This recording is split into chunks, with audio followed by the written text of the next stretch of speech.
Yo yo yo, vous êtes dans le 19e épisode de Chemin d'artiste et d'auteur et aujourd'hui on parle d'un livre qui m'a extrêmement inspiré et duquel j'ai tiré de belles leçons pour les écrivains, le guide de Tolkien.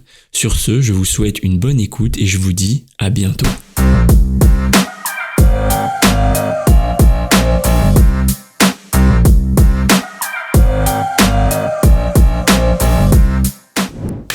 Coucou les amis, épisode 19 si je ne me trompe pas.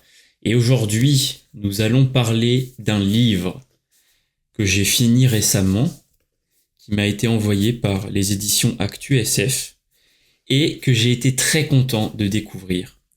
Le guide de Tolkien par Yannick Chazarang. J'espère que je le prononce pas n'importe comment. J'ai évidemment mal fait mes devoirs et j'ai pas regardé juste avant. Désolé si c'est pas comme ça qu'on le prononce, d'autant plus que le livre a été dédicacé, merci infiniment pour ça. Le guide de Tolkien donc, que j'ai été très curieux de découvrir. Pourquoi ? Parce que j'ai jamais fini le Seigneur des Anneaux. Et ouais, j'ai un rapport très conflictuel à Tolkien. J'ai lu Le Hobbit en étant petit, j'avais beaucoup aimé, j'ai adoré la trilogie du Seigneur des Anneaux, bien évidemment. Qui sur cette terre n'aime pas la trilogie du Seigneur des Anneaux ?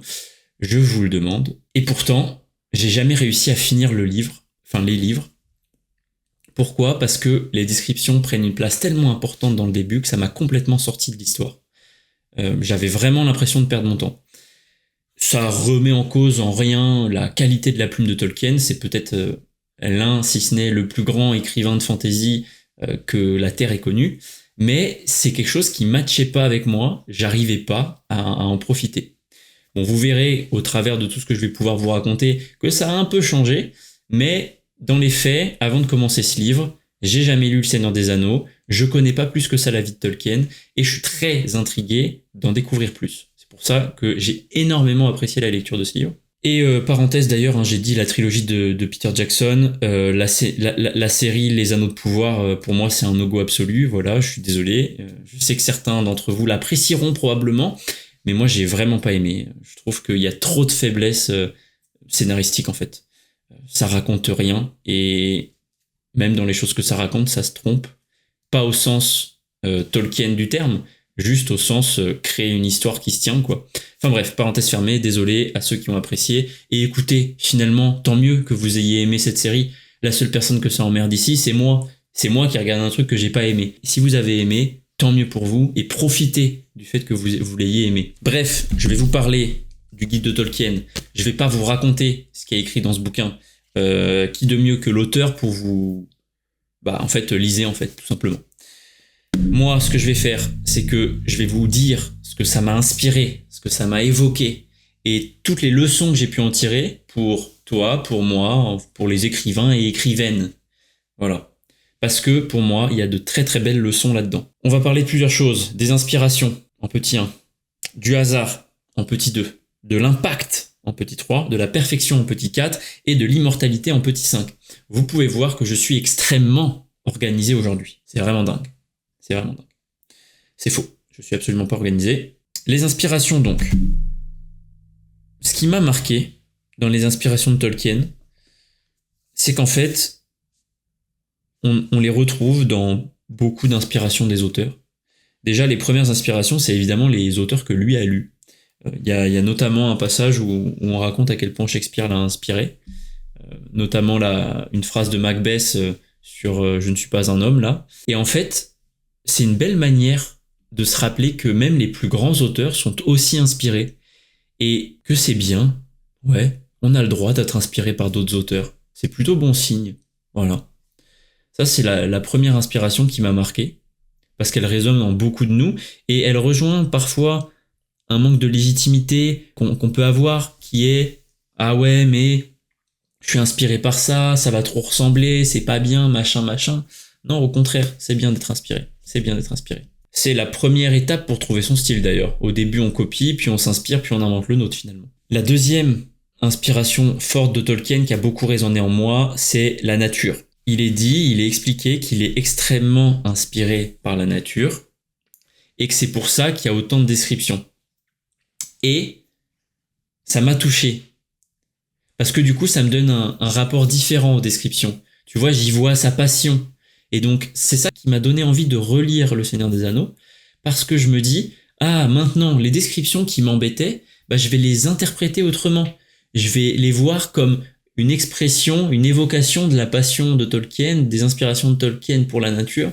Et quelque part, ah ça me touche, tu vois, de savoir que l'auteur a pu être aussi sensible à un sujet et qu'il l'a mis dans son bouquin pour cette raison-là, ça me touche profondément. Et là, du coup, ouais, j'ai envie d'aller me retaper les plaines verdoyantes du début là de la comté là, qui m'avait vraiment gonflé à l'époque, mais voilà, j'avais pas ce prisme-là, et là, quelque part, ouais, ça m'intrigue.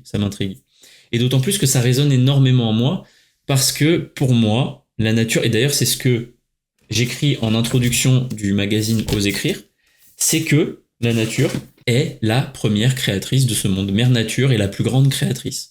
C'est quand même dingue tout ce qu'elle a pu inventer, toutes les choses étranges, uniques qu'il y a sur cette planète. Alors, je dis ça loin de toute spiritualité ou toute entité supérieure qui... Enfin bon, voilà, on s'en fout. L'idée que j'essaie de dire là, c'est juste, c'est quand même dingue de voir tout ce que la nature nous a proposé. Libre à chacun après d'en faire une croyance ou pas. Mais moi, je trouve ça dingue. Voilà. Pour moi, Mère Nature est la première créatrice, et ça, c'est hyper inspirant. Je me suis beaucoup retrouvé dans ce discours-là. C'est pour ça que ça m'a beaucoup touché. Et la dernière inspiration, et non des moindres, c'est évidemment ce qu'on fait au quotidien. Tolkien adorait les langues, et il en a inventé un paquet. D'ailleurs, je savais pas qu'il en avait inventé autant.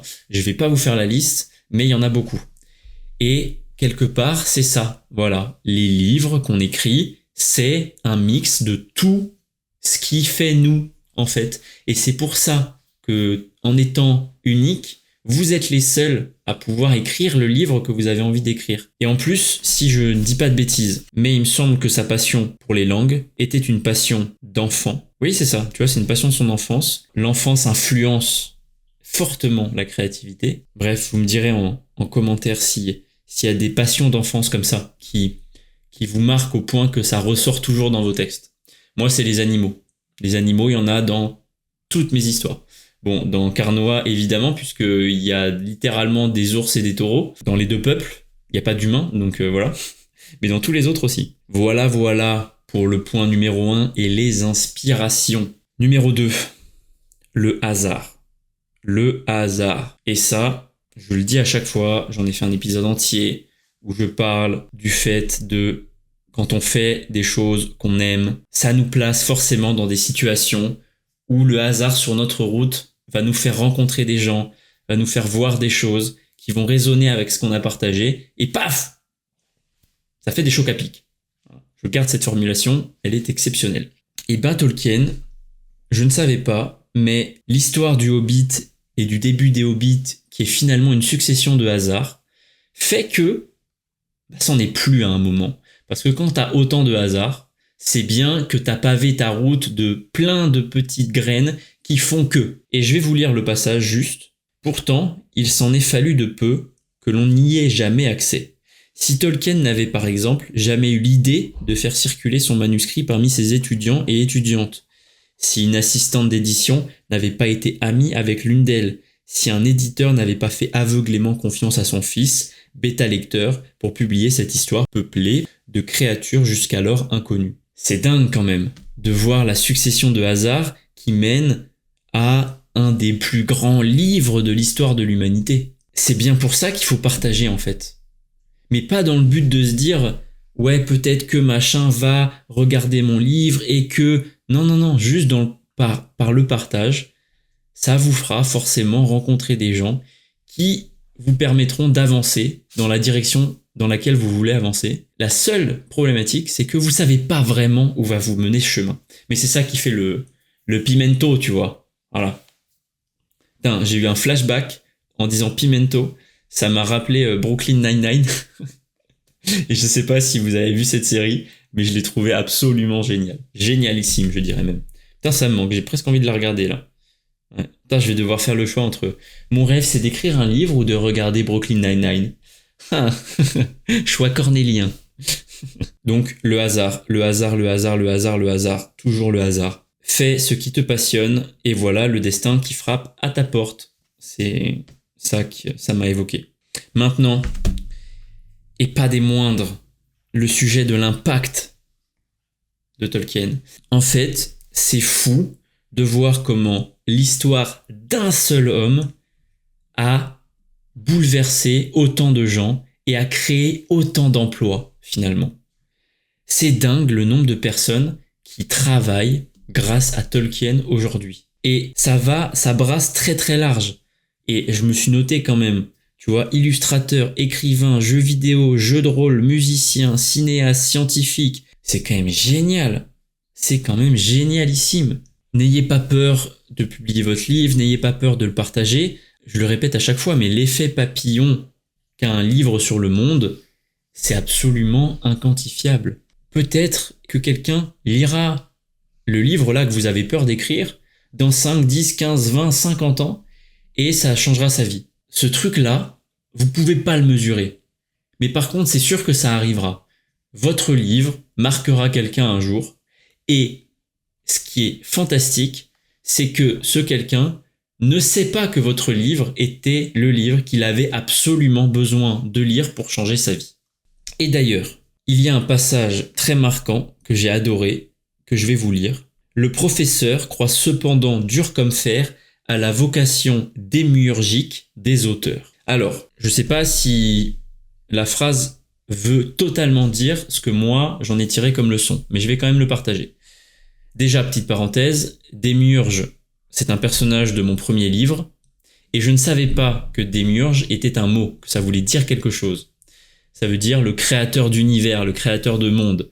Alors, outre le fait que ça tombe particulièrement on point dans mon histoire, j'aime beaucoup ce mot du coup. Et c'est pour ça que la phrase m'a fait tiquer, parce que maintenant, dès que ce mot est utilisé, paf, je le remarque. Syndrome de la voiture rouge, je sais pas comment ça s'appelle, mais vous voyez très bien. En gros, dès que vous découvrez un nouveau truc, vous le voyez partout, parce qu'en fait, vous y faites attention. La vocation démiurgique des auteurs. Mais oui, à plein de niveaux. Je pense, alors je sais pas, peut-être que je me trompe, il faudrait que je pose la question à Yannick. Je ne sais pas si la phrase est dans le sens « les auteurs sont capables de créer des mondes fantastiques, de science-fiction vraiment dingues ». Peut-être. Moi, l'interprétation que j'ai envie d'en faire, c'est que les auteurs ont la capacité à changer celui qu'on connaît. Ouais, en fait, je pense que c'est ça. Moi, c'est comme ça que j'ai envie de le prendre. Je pense que certaines histoires écrites peuvent avoir un impact tellement fort sur tellement de gens que ça permet de changer le monde. Et quelque part, l'histoire et tous les écrits de Tolkien font ça. Faut voir à quel point ça a modulé le jeu de rôle, le jeu vidéo, l'imaginaire collectif, l'inconscient collectif. La liste est tellement longue des impacts qu'a eu Tolkien sur la vie de tellement de gens que, effectivement, il y a un pouvoir démiurgique en lui qui était dingue. Putain, j'adore ce mot, pouvoir démiurgique. Et ça, il faut avoir... il faut le savoir. En tant qu'auteur, vous avez ce pouvoir-là. Alors c'est pas genre on claque des doigts, on change le monde. Ça fait partie du chemin chaotique et inconnu sur lequel on navigue. Mais on sait jamais où on peut arriver. Donc ayons cette confiance. Voilà. Notre histoire marquera des gens. Notre histoire changera, bouleversera. Ça, c'est beau. J'ai adoré ce passage.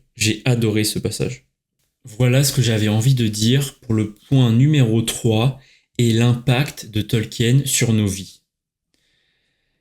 Et si je devais tirer une conclusion pour les écrivains, pour la résumer et l'ancrer, c'est que ne vous posez pas la question de savoir si votre histoire sera bien. De toute manière, vous n'arriverez jamais à y répondre. Ça ne fera que vous bloquer.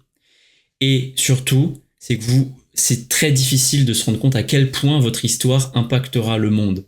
Mais vraiment au sens large. C'est-à-dire que peut-être que ça impactera seulement votre famille, vos amis, mais peut-être que ça impactera absolument tous les humains sur Terre.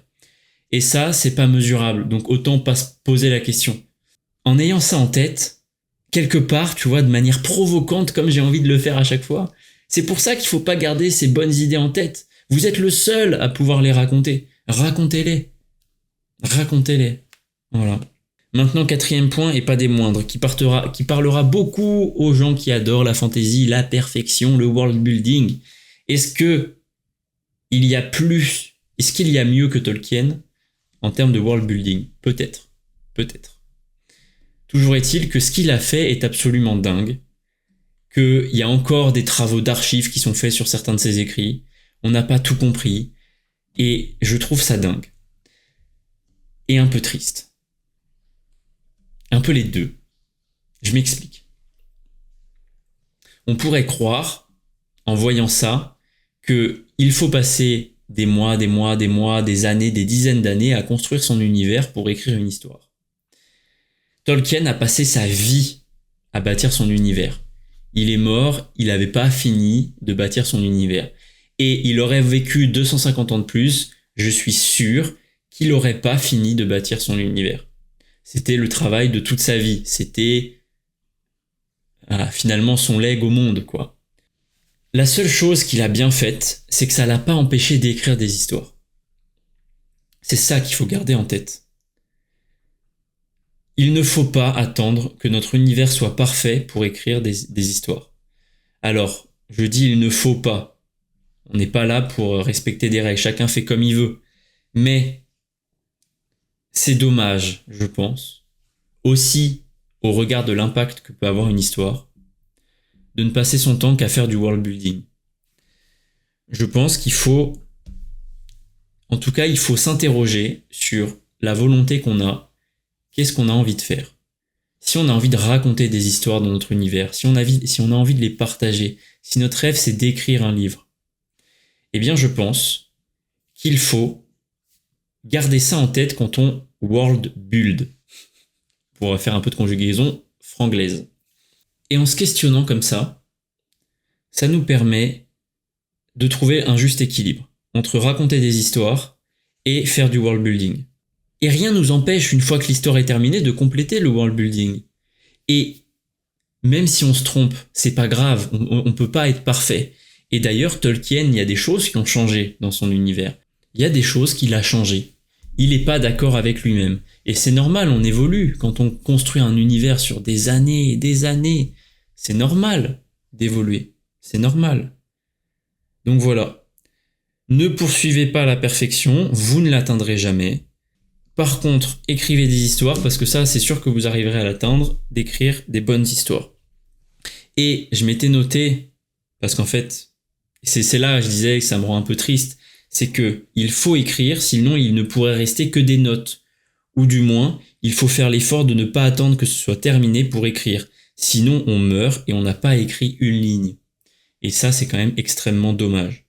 Et en fait, les deux sont pas incompatibles. On peut passer sa vie à bâtir son univers. Et d'ailleurs, à titre de partage, c'est exactement ce que je fais avec mon univers de fantasy. Dès que j'ai une idée, je le complète. Par contre, ça m'empêchera pas d'écrire des histoires dedans. C'est ça que j'ai envie de faire dans le fond. Pas juste de créer un univers. Par contre, est-ce que je créerai une encyclopédie qui regroupera tout le travail que j'ai fait sur les univers ?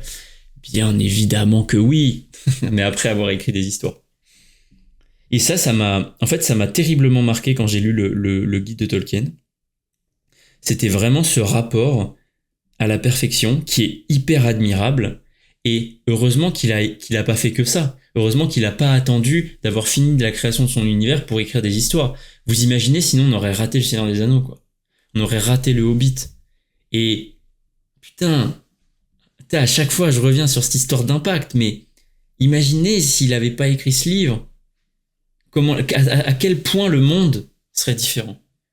C'est fou, mais à chaque fois j'ai des frissons quand je pense à ce pouvoir démiurgique des auteurs. Voilà. Et le dernier point, et non des moindres, c'est l'immortalité. À chaque fois, non, je l'ai pas dit, je sais pas si je l'ai dit déjà, mais alors j'avais fait des posts à l'époque, des vieux posts, au moment où je partageais pas trop, mais qui était créer c'est vivre deux fois, qui est une citation de je sais plus qui, et je l'avais interprété à ma manière, disant en fait créer c'est même la recette de l'immortalité, parce que la première fois, notre vie actuelle, celle dans laquelle on vit, c'est le moment où on crée cette histoire. Voilà. Et ensuite, la deuxième fois qu'on vit, c'est quand il y a un premier lecteur qui s'empare de notre histoire. Là, notre histoire est quelque part, nous, notre inconscient, puisque là, je parle de l'écriture qui crache tout l'inconscient. Là, l'histoire vit une seconde fois. et elle vit autant de fois qu'on a de lecteurs finalement, qu'on a autant de fois qu'on a quelqu'un qui, de près ou de loin, est impacté par cette histoire. C'est pour ça que créer, c'est la recette de l'immortalité. Parce qu'en fait, ça va toucher un nombre qu'on ne peut pas calculer de gens. Et même si aujourd'hui, je vous dis, j'ai vendu que 10 bouquins, bah peut-être que dans 50 ans, ça sera pas le cas. Donc en fait, la seule chose dont on est sûr, c'est qu'on ne sera jamais capable de calculer le nombre de gens qui sont impactés par notre histoire. Et donc, de facto, ce chiffre est l'infini. Voilà, donc on est immortel quand on écrit des histoires. CQFD, papa. J'adore ce rapport à l'immortalité et à la création. Et il y a de très beaux mots dans ce livre. Vraiment, je vous invite. Ce livre ne peut être lu. Ce livre peut être lu pour une seule raison. Et c'est l'interview de la fin de John Ho, si je prononce bien. Désolé si, encore une fois, je prononce mal. Mais son interview, oh là là, les frissons, je vous jure, c'est tellement beau. Alors, je vais résister à l'envie de vous lire l'entièreté de l'interview, mais vraiment, ça m'a tellement marqué. Ça m'a tellement marqué. En fait, dans ce rapport à l'immortalité, ça rejoint, c'est ça qui est beau, je trouve, c'est que là, tu vois, tous les points que je vous ai évoqués, bon voilà, dans le livre, c'est à peu près chronologique, admettons. Et en fait, à la fin, il y a cette interview qui en fait reboucle le tout parce qu'elle mélange tous les points que je viens de vous évoquer. Et notamment, il y a une phrase qui est « Toute image est le produit de circonstances, de la conjonction de facteurs évolutifs et n'est certainement pas gravée dans la pierre. » Et j'adore ça parce que ça résonne à sortie de son contexte, tu vois, parce que là on parle d'un illustrateur, d'où le mot image, mais en fait, ça résonne à plein de niveaux. Déjà, il y a l'auteur qui livre son histoire. Bah, cet auteur, il a une vision au moment où il la livre. Mais certainement que s'il y retourne 10 ans après, les choses changeraient s'il devait la réécrire. Et c'est pour ça que Tolkien, finalement, dans son lore, il y a des choses qui changent, par exemple. Et aussi, c'est qu'en fait, même cette histoire, admettons que l'auteur n'ait jamais envie de la changer, et qu'elle la change jamais. Et qu'il la change jamais, pardon. Et en fait, tous les gens qui vont lire cette histoire, eux vont se l'approprier. C'est pour ça que rien n'est jamais gravé dans la pierre. Un livre, c'est comme de la pâte à modeler. Voilà. Tu peux, en tant que lecteur, l'apprendre et en faire exactement ce que tu veux. Et je trouve ça absolument génial. J'ai été très touché par ces mots parce que c'est exactement ça. La création, c'est contagieux, c'est le partage, c'est inspirant, c'est impactant. Et voilà, on revient sur l'impact, le pouvoir démiurgique des auteurs. Et donc, d'ailleurs, il le dit juste après, voilà, je finis. Cette réponse trop longue revient à dire que rien n'est jamais vraiment fait et que la Terre du Milieu, dans son ensemble, reste ouverte pour être explorée ou revisitée. Voilà, j'ai pas les mots en fait. Je pense que c'est difficile de dire mieux que ça. Et la phrase d'après est encore mieux et inspirera beaucoup d'écrivains notamment et beaucoup d'artistes. Mes images préférées sont toujours les prochaines, celles qui ne sont pas encore réalisées, où la potentialité demeure intacte. Et oui, c'est ça qui est très très excitant dans la création. Et c'est un sentiment que j'ai eu quand j'ai tenu mon premier livre entre mes mains. Je me suis dit, punaise, ça j'ai réussi à le faire, mais j'ai tellement hâte déjà de la suite. J'ai tellement hâte. Et c'est ça qui est magnifique. C'est ça qui est magnifique dans l'art, c'est que la plus belle chose qui peut nous arriver, c'est toujours celle d'après. La créativité, l'art, te pousse à vivre, parce qu'il te pousse à toujours aller oser explorer des choses que tu n'as pas encore explorées. Et c'est magnifique.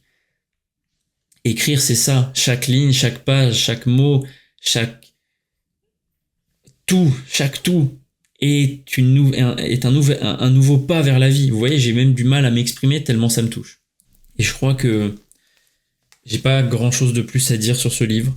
Ça m'a extrêmement touché d'avoir ce partage de Tolkien. C'est extrêmement inspirant en fait de se plonger dans la vie des auteurs. C'est extrêmement touchant, ça donne une autre dimension à leur œuvre. Ça marche d'ailleurs dans toutes les formes d'art. Et si je devais faire une conclusion très personnelle à ce livre, c'est que oser faire de l'art, oser écrire, c'est donner une chance à sa vie, et quelque part, c'est devenir immortel. Parce qu'on s'accomplit, déjà, et qu'ensuite, avec notre pouvoir démiurgique, on permet à d'autres de s'accomplir à leur tour. C'est une boucle, puisque cette conclusion vient de la création de quelqu'un d'autre, Tolkien. Voilà. Soyons les prochains Tolkien. Tous à notre échelle. Celle qu'on apprécie et celle qu'on veut. Sur ce, je vous laisse, je vous conseille ce livre. Il est fortement inspirant. Et je vous dis à bientôt. J'ai trop hâte de vous retrouver. Allez, des bisous.